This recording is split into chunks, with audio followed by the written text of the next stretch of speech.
Hey everyone, Tactics here, and in this video I'll be going through my advanced routing tips for the other side and walking you guys through a plus 25 tyrannical necrotic key that we did this week. Apologies on the slower videos coming out for particularly the other side and Theater of Pain. We've been a little bit unlucky with our key luck on live, so we haven't really gotten many of those keys at all, and there's some new tech I wanted to test out so I could show off in these videos, particularly for Theater of Pain, so hopefully that's coming soon. But we'll have to see how lucky we get with keys. So what I'm going to be covering in this video, of course, I'll be going through the MDT route here, walking you through all of our pulls, and then showing you our own video, and then walking you through cooldown usage, defensive usage, how to handle necrotic and spiteful is another thing I'll be showing off as well, because that's obviously the week that we're doing this on, and then obviously high tyrannical bosses in theater, or in the other side rather, and how we handle them. So starting off here, there's a bunch of woe tech in this dungeon, and that's because this dungeon is huge, right? The more speed you can get, the better it actually is for your timer. It's actually a bigger time gain to be using that speed just for movement than it is to get like an for a little bit of extra damage, right? So this first pack here, we get woe. We go all the way into Ardenweld, skip all this stuff here, and then we start doing the big Ardenweld pulls. This first pull here is kind of dependent, right? Where's this pad at? Can you easily get it? If it's a fortified week, maybe you want to add this into this next pull here, etc. So this is a bit what you can handle as the first big pull in this area, because everyone should have CDs. And then you move on to the second kind of recovery pull. You grab and then you do your big earn pull right there. Move along the outside, get all these guys, and then you just kind of move down the hill, 2 pulls, and you grab the boss there. I'll show you how to not pull this matriarch here as well when we go through the VOD. And then you just have the boss. We're moving out then. Some groups save this pack for the woe. I actually don't think that's worth it because you land here, right, when you're done the flying from this boss. And so then to get value from this woe, you'd have to run back, kill this pack, get a woe, and then run all the way back, versus just adding all this stuff here into these various pulls. I don't see the value in that, to be honest with you. I think you're better off just doing just running straight out once you come from dealer. But yeah, then you're going to be doing this pack. This pat is something you need to keep an eye on. If it's a very good pat, like if he's like down here ish when you're coming out, then that means you don't need to commit this urn to this pack, and you can hold this urn to use on this guy, and that makes life a lot easier. Especially on higher fortified weeks, you'll definitely want to try and do that. So otherwise, you'll have to commit the urn. Like if this guy's just leaving here, that's really bad. Even if he's like here, right? That's pretty bad. He's not going to be back up to you in time, so you just commit the urn on this. But yeah, we kill this pack. Then it would be this guy again, ideally with the urn on, especially on high fortified. Otherwise, you're gonna have to work out like a series of defensive commits to cover all 3 of his rages, because on higher fort he'll get 3. On lower fort, there's less of a problem. He'll probably only get 2. So you only need 2 sets, so that makes it a lot easier. And then that's where the variation comes. If you're able to get this guy onto this urn, then what you can actually do here is you can then pull all of these little guys. Instead of with this 2-pack, you can pull them onto the urn over here with this spirit and do a similar thing, because you had to commit way less over here on this guy. So it's something you can do. If you weren't able to do that, then you just pull with here, grab woe, and we woe all the way in. We skip everything and we go straight to boss. You'll need about 30 seconds-ish on the woe to have enough time to run from where this pack dies to where the boss is. Just keep that in mind. You put extra damage into these 2 dudes here before trying to actually kill the woe boss, and then we come right out and we do this pack here. Again, we woe because speed is nice. We go right out. Obviously, if you've already killed this guy with this pack, you go right to this pack. Otherwise, you just go all the way out to up here, pull them onto the urn, do that, then this pack, and then it's just a car wing. Take care of these guys. You're adding this in, and this guy's, well, it's a bit delayed. I'll show you in the VOD how delayed it is, but they are kind of added together because there's really only the kicks on the Hexer, and these 2 priests can just be stopped. Then we pull these groups together, commit the urn, and then we do a car, and then of course, last boss, Muzela. Now let's go and take a look at this. What it actually looks like. I am going to do 1.25 speed because this dungeon is extremely long, and yeah. So first pull here, again, you can pull that woe relic. If you want to delay, you can actually just pull these front cultists and it doesn't pull the relics at all, in case that's useful to you. It can be in certain situations. We just, you know, I just tap the woe relic first and then it's pretty much guaranteed to die. We have a kick assigned to it. Just cleave this pack down. Again, prioritizing warlord damage here, because the faster you kill this warlord, it's not a huge problem because it's tyrannical week, right? But if this was a fort week and that warlord still at like 50% health when you kill the woe, you're gonna have problems. So you want to make sure you're pumping damage into that warlord to make sure that it dies, so you still have enough woe timing. We get stuck with the shades here. I think we just tap it a little bit so that we can get out of stealth, and then we just go. Yeah. It is possible to skip that Spiteful, by the way. You can just outrange it, especially with the woe buff, if it's only the one mob left. So if you're able to like have all the other spites dead and it's just the big guy and you kill him and then everyone runs out of range, don't recommend doing that, by the way. It's possible to skip it and everyone still be in stealth while the Spiteful's up. So we come to this big pull here. Notice I did save Incarn for this, and I'm just kind of pulling a ton because it's a tyrannical week. I have Incarn. I'm pretty good. So this is not going to be a problem here. So I'm just grabbing a bunch of stuff. I left this pad. It was a bit far away. Didn't want to reach for it, and I'll just add it into the next pull over here. But yeah, but it's Incarn, so I can pretty much ignore Necrotic. 99 stacks. So I'm pretty much just watching my Incarn timer here. And when this starts getting almost done, I'm going to back up. We have Sweep going out. We have Binding out as well, and I'm just out of range here. Reset Necrotic. Fairly straightforward for this pack. Then we just have a little bit of a breather pack right after this. We're just going to pick up that relic that I pointed out, as well as the remaining goats over here, and then whatever birds come with the relic, just naturally. I believe it's only these two that'll actually come with it. Depends on the pats of the birds, though. We'll grab the relic, do this, pretty straightforward. Just grab this, and then we're going to set up for the actual next pull here. Given that pull, not too much to talk about. So here's the setup of the actual urn pull. So it's, you want to pull all these birds over here, and then the remaining birds on the left side, as well as the goats on the far left side, and then the stealth guys up by the urn. So you can see I'm going to grab all these guys, moonfiring as many as I can, swiping. The party will then run in and go over here while I pick up the stuff on this side. They're running over this way. I pull up the stealth guys, and we have the urn channeling, and they're stunned. So that's how we do that pull. Similar for this pull, I'm pretty close to watching my necrotic stacks. The key level, we're kind of zooming on this key level. Normally you would have Incarn for this pull. Mine is about 10 seconds late, 15 seconds late. So I kind of just delay as much as I can. As soon as I get Incarn, I'm giga safe, right? I could basically ignore necrotic at that point. So I just kind of hold as long as I can. It's a little risky. On a higher key level, I'd probably have to walk out initially and then come back in with Incarn. On a higher key level, I'd probably have Incarn, but yeah. That's just kind of what I did there to deal with necrotic. And then here, similar deal, I watch the Incarn timer, knock them away, wait for it to fall off, walk back in. Make sure you have something up when you go back into a pack like that if you choose to go back in, right? This is a very high health pack, so I definitely wanted to go back in.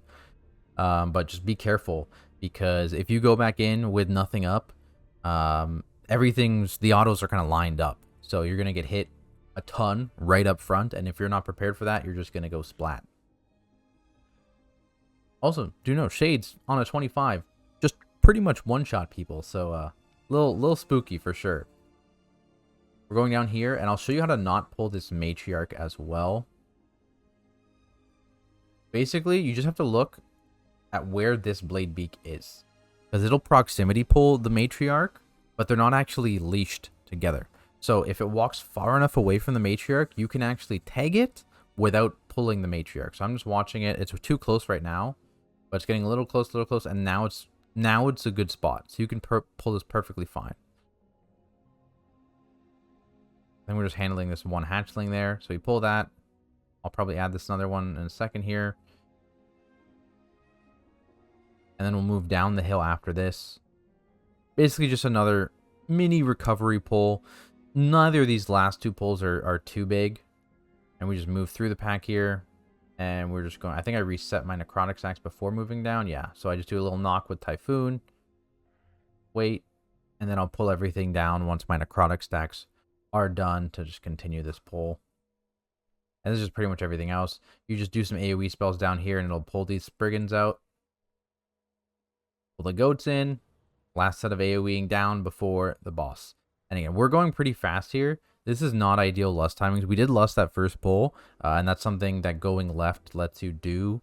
But we need to be on a little bit higher key level for this to actually be a good lust timing, because you'd want this for boss or like shortly into the boss, but we're like 3 minutes into the boss when we're getting lust, which is not ideal.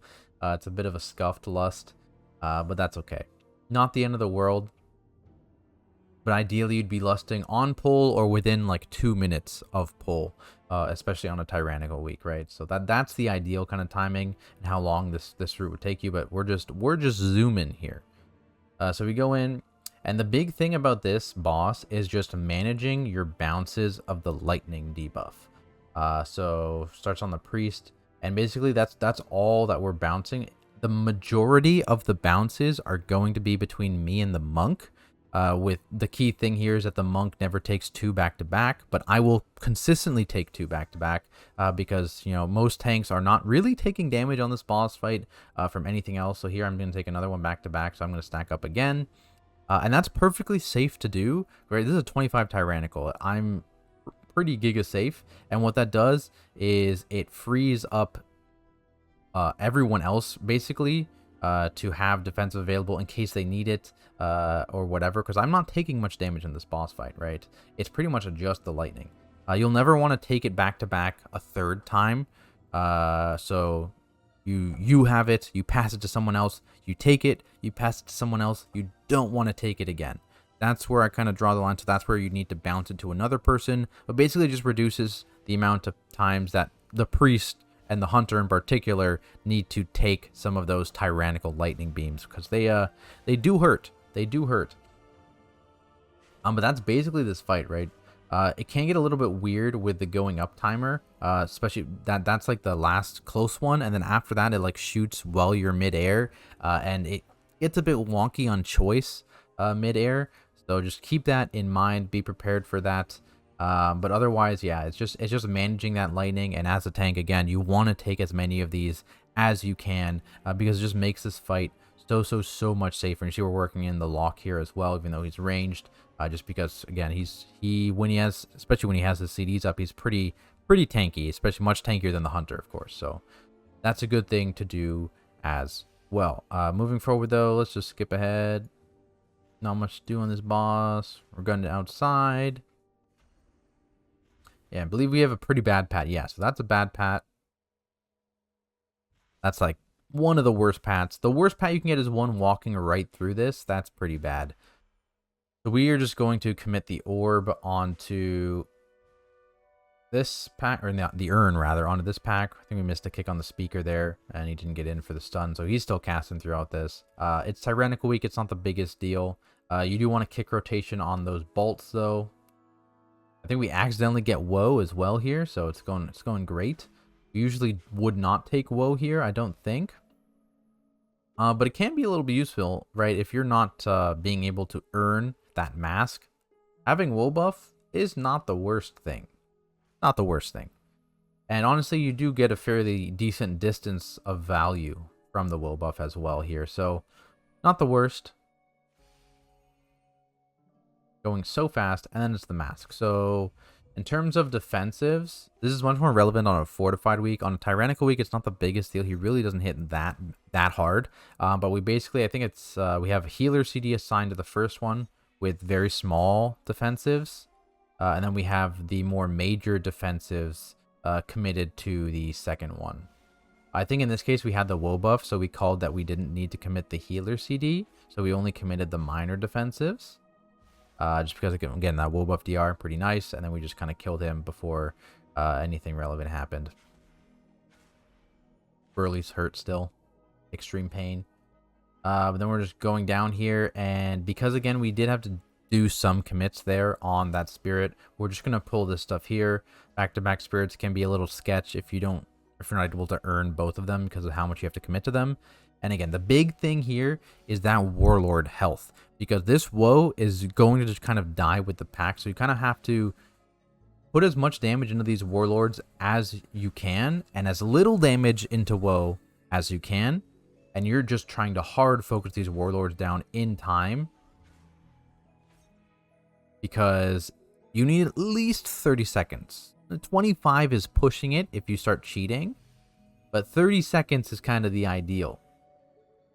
And it's another thing on Spiteful in particular, like I mentioned in the first pull of this dungeon, if you're able to actually kill these guys together, you see we're trying a little bit, but we don't quite get it. The skull one falls a little bit faster there. If we killed them at the same time, we would have been able to outrange the spites. But, you know, we tried, didn't work, so we just go finish these spites off real quick. And then we dip, that one will just decay. And we have 25 seconds here. So we do a 25 seconds and a Druid Roar. Because you have to remember, Druid Roar does stack. So there it is. It does stack with the speed buff. So 25 seconds doable. Engineer is running ahead already to turn off the slimes. And we run all the way through. We still have 5 seconds with a Roar. It's close. We're cutting it close, basically. Moving into this boss here. Basically, mill health's not too bad. It's really just a crystal management thing, and not being too greedy with getting crystal stacks. And it's basically just you manage that dot, because a huge portion of the crystal damage, right, it's from that dot, right? So, oh yeah, I'm done soaking. You're still gonna tick down after you're done soaking because you have that nasty dot on you. Yeah, unfortunate kind of positioning of the Z there. We took a bunch of ticks from these crystals. But luckily, Urbuff was able to save us there. Just be very, very careful with that. If you see where the crystals are spawning, you know, we needed a backup basically to run out there and get it. So just be aware of that, because that's really the only thing. Like, that can kill you here, right? But be very, very careful with that. Moving into Maleficent here. Oh, something to note actually. So when Millhouse is up, let me go put him up. Okay, when Millhouse is up, Maleficent's up here. The person closest to her is going to take Saw Blade damage. Right, you can see her throwing it. That the person closest to her. Now, when you switch to this side, the person closest to Millhouse right here, right now is the Warlock, will be taking Frostbolt damage. That's how that damage works. Whoever is closest to the inactive boss will be taking their hits. It's not random. So keep that in mind. You know, we have the Warlock here on purpose doing it, just because he's not really taking much damage, and this is a pretty high tank damage portion. And it's just, it's relatively safe, right? It's constantly on the Warlock. Aside from that, yeah, we're just hitting Shadow Furies. This boss is pretty straightforward. This is very scary. So we are all full health here. It's still exceptionally scary. I always have this person, you want to commit a defensive. He's turtling. He's turtling this because this is spooky. And everyone else is going to take a ton of damage, right? Because you're, well, I mean, okay, that was anticlimactic. I swear it does damage. Okay, I swear. We might have all popped defensives for that. But like, if you don't pop defensives on like a high tyrannical key on that, you're going down to like 10% HP, maybe dead if you're not at max, right? Again, it's all about juggling these beams here. Even as a tank, right? Going up this high is a little spooky. I'd probably say, like, as a DPSer, probably like 7-8 stacks is like your cap. Like, that's that. You do not want to go above that. A tank can go a bit higher, but you need to make sure you're getting kicks if you're doing that, because if a Frostbolt goes out while a tank is at high stacks, it's pretty bad news. Go to Maleficent, and we still don't have Bloodlust, by the way. Again, this is kind of the problem with our timing currently on this this dungeon. We're just going a bit too fast, because ideally you'd be lusting Maleficent. But yeah, that's pretty much all there is to this boss fight. We're gonna go down and kill. Oh, we're already there. We're already there. Backing up. Backing up. Yeah, so we're then going down after that boss fight, and we're pulling all these guys. Oh, we're waiting for healer to drink. That's what we're doing. This would normally also be an incarn pull. I believe I had to commit it late into that boss fight to live, but this would normally be what I'm saving incarn for, so it gets a little bit spooky here. We're killing Woe for speed. And again, as you can see, as many people are stacked around me or near me as possible, it makes this a lot easier to deal with. And basically, necrotic stacks are starting to get a little high here, and so we call for a killing Woe ASAP, and killing Woe will let me get out of the pack quite easily and drop necrotic stacks. And then we can finish off this pretty without a problem. And we're going to head out with the Woe buff here. We still do have that other mask alive, which is not ideal. Again, the ideal thing would be that we'd go and kill that mask, and then we'd do the 2-pack for the Woe buff. That would make the Woe buff timing here much better, and also the lust timing on the boss much better. But because we weren't able to get that urn on the first mask, we had to do it this way. But this is just committing urn here. There's a weak aura for this, by the way, on the timing of when to click the urn. So just keep that in mind.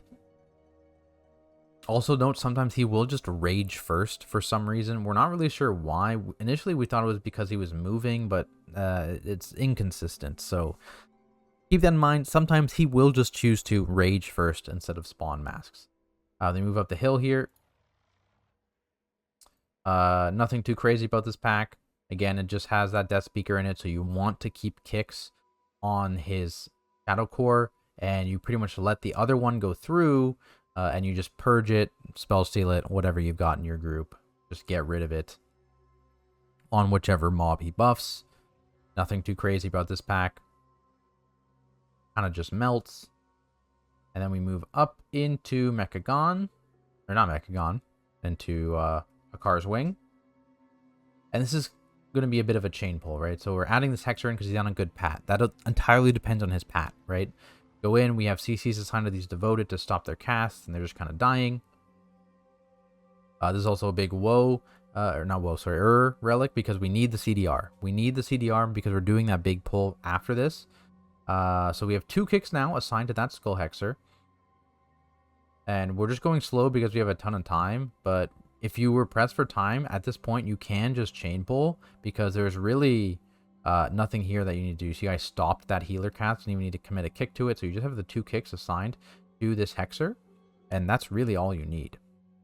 When you start getting low, just add these guys for safety. But again, you could have added these guys way sooner, especially if you had things available. I don't think I had Bark Skin earlier, so it would have been a little bit spooky, but totally can add these guys whenever you feel prepared to.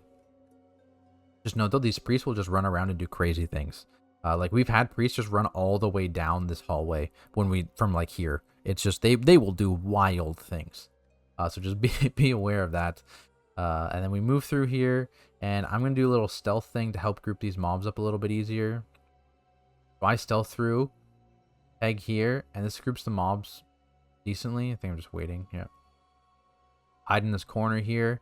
We have 1 CC assigned to stop those guys, and then the urn will go off. And then we're just cleaving them down. 2 kicks assigned to each Hexer. That's how this works. And then we just have stop on the priest heal. That's it. Stops also work on that Blade Storm, of course.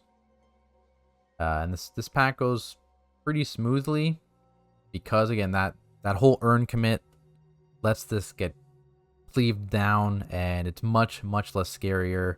Lets you having the pre-set up on these Hexer kicks also very big. And again, those kicks are going on Hex and heal. You actually do not kick the lightning bolt. You just kind of eat that solo. So keep that in mind. We probably should have kited the other way through the pack, but just based on the initial positioning of the pull, that's kind of just where they were. So it is what it is. Just kill these spites, go into the boss. And I believe I test the teleport out. Yeah, okay. So I'm testing something in this dungeon. It actually works out not terribly. It's definitely too low of a key to have needed it, but it works nonetheless. So what I actually do is I teleport out and I switch to Natural Order's Will.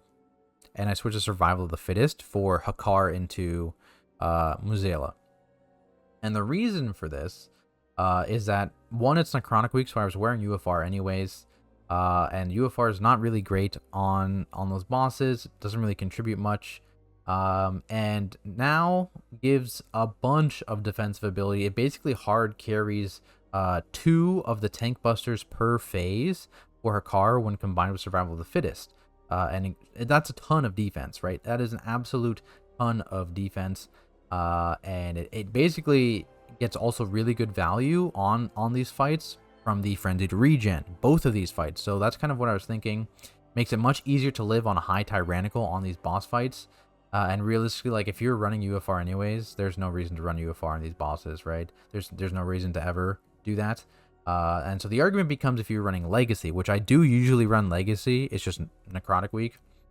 Because moving Legacy to now is a pretty significant DPS loss. And so that's kind of the trade-off is, okay, I'm going to be living much easier if I use now. And teleporting out works fine here because it's just back-to-back boss pulls. So you don't have any trash, so Earth Warden is not super necessary. Things like UFR, not super necessary, right? So you're able to freely switch that out. And I think it's definitely worth it, right? You're going to see here, right? If you pop it during this barb. Oh, I had Incarn up. All right, next barb. If I pop it just before this barb comes up, you're going to see I pop it.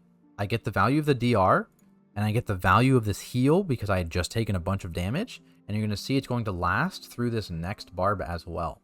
This, oh, it's blood burying. Bad timing. But usually if you pop it at near the first or the second barb, it'll go through and last through 2 barbs. Very, very good. So here, I do the same thing. So there's the first barb, pop it right before it. Second barb is going to be coming up. Still have it up.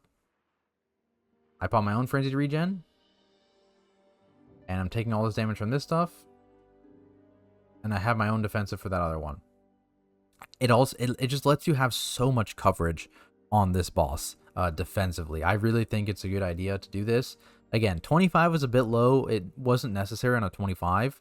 But if you're looking at 26, 27, 28, you'll definitely want to be wearing now on this boss fight. Yeah, in terms of what we're doing on the actual boss fight, again, our lust timing is atrocious, by the way. Like, this is real bad. We're down tremendously on this lust timer. And again, that's just because of, like, that first one being so late in the boss. The second one was then late in the boss, which means the third one is much later in the boss than we'd want it to be. Normally, we're lusting around 2 minutes on this boss. Because we'll get on pull and pop everything on pull, and then people will be back up about 1.5 to 2 minutes into the boss fight, and then we'll pop a lust with that. Boss will be at about 40%, and we'll pop it right after the shield. Actually, did we ever skip a shield here? We might have. Let me rewind and see, because I can show you how to skip a shield. That's too far. That's too far. It's me teleporting out.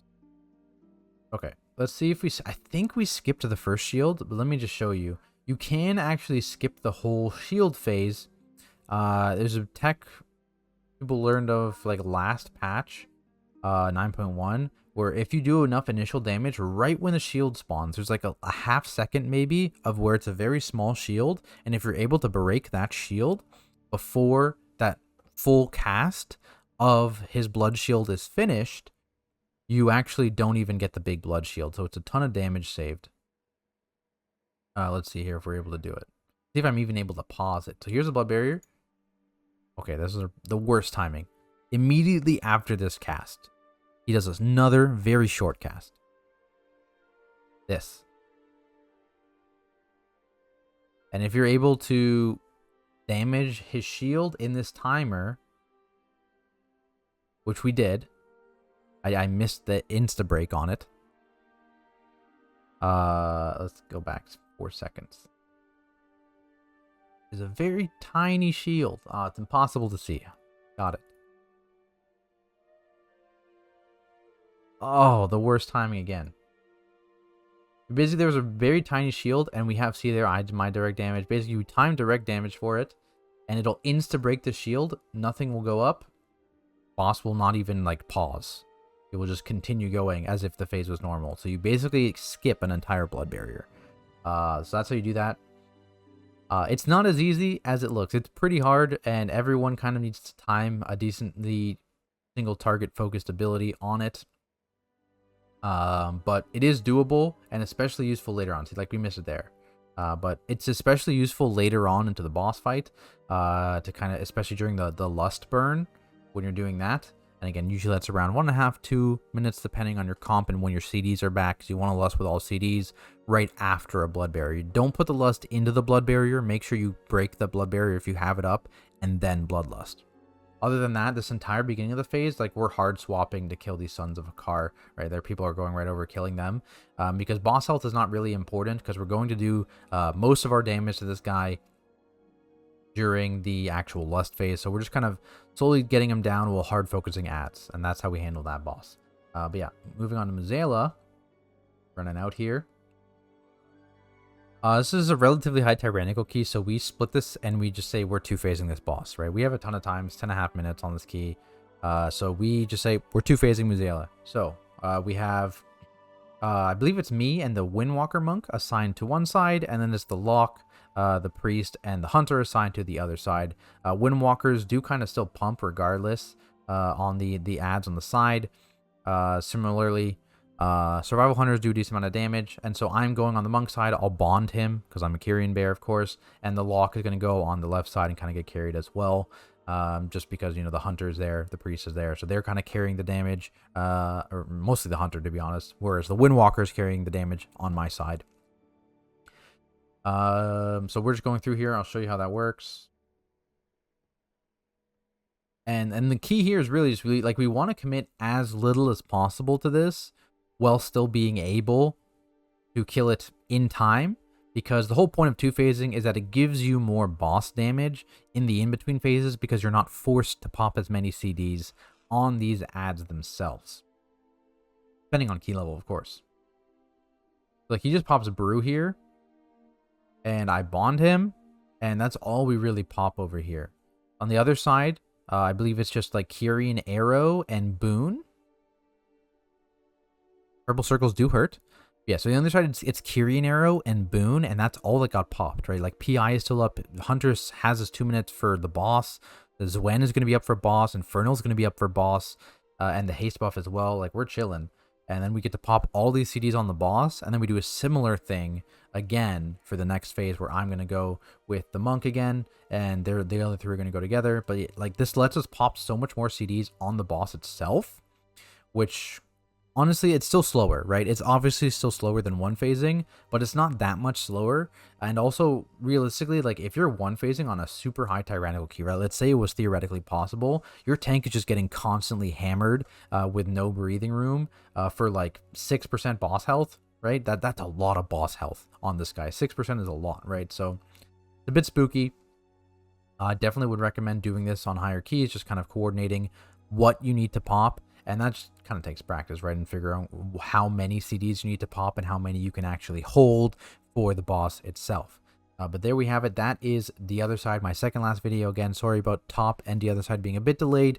Key luck bad. Hopefully top will be out soon. Have some very interesting tech, like no banner kills, or no banner Zav, sorry. Some snapping stuff. Very, very interesting dungeon. I want to show that off to you guys, so make sure you guys are subscribed to the channel, turn on notifications so you don't miss that video. If you have any questions about this dungeon, feel free to leave them down below or come stop by my Twitch channel at Tactics and ask them there. I'll do my best to answer. Otherwise, thank you all so much for watching, and I'll see you in the next video.